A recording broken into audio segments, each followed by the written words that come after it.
নমস্কার, শুভ সন্ধ্যা বন্ধুরা। তোমরা সবাই কেমন আছো? রূপা সবুজের গল্পের পেজ থেকে সকলকে জানাই শুভ সন্ধ্যার অনেক অনেক শুভেচ্ছা, ভালোবাসা, অভিনন্দন।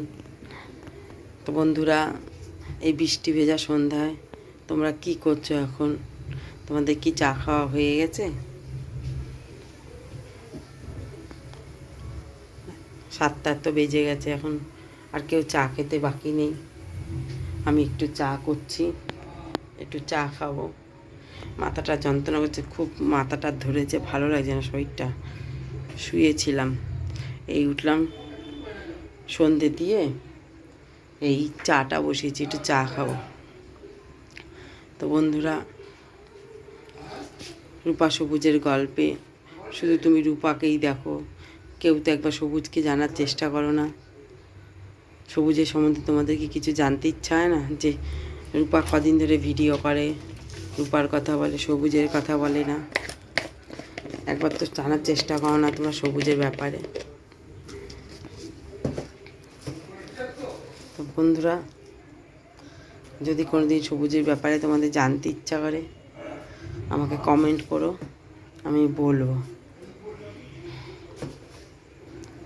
আজকে দিনটা সারাদিন ভালোই গেল, বেশ রোদ উঠেছিল, সুন্দর একটা ঝলমলে পরিবেশ ছিল। আবার হঠাৎ করে আকাশ কালো হয়ে বিকেলের পর থেকে এমন বৃষ্টি, আবার সব সেই যেরকম ছিল সেরকম হয়ে গেল। এত বৃষ্টি ভাল লাগে বলো তো? হবে না কেন? হচ্ছিল, যেমনি গরম পড়লো তেমনি বৃষ্টিও হলো, কিন্তু মাঝে মাঝে তো একটু রোদ্দুরেরও দরকার। ঘুম পাচ্ছে, খুব ঘুম পাচ্ছে, ভালো লাগছে না। কাল রাত্রে ঘুম হয় না, যে মাথা একটুখানি তেল দিয়েছি, কি বলবো, বসে থাকতে পারছি না, চোখ যেন এঁটে আসছে ঘুমে।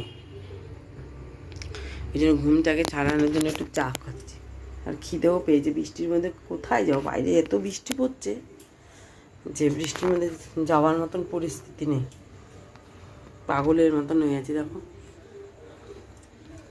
ইচ্ছা করছে না যে একটু সেজে গুজে সুন্দর করে একটু ভিডিও বানাবো, ইচ্ছাই করছে না।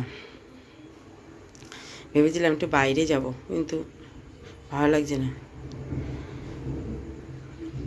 শুনেছ আকাশ ডাকছে কীভাবে? আর ওই যাবে, এবার পুজোও শেষ এরকম করে। তো ঠিক আছে বন্ধুরা, আজকে 1 আগস্ট, আজকে দিন শেষ হয়ে গেল, আর আজকে আমার ভিডিও এখানেই শেষ। কালকে আসবো নতুন একটা ব্লগের সাথে। তো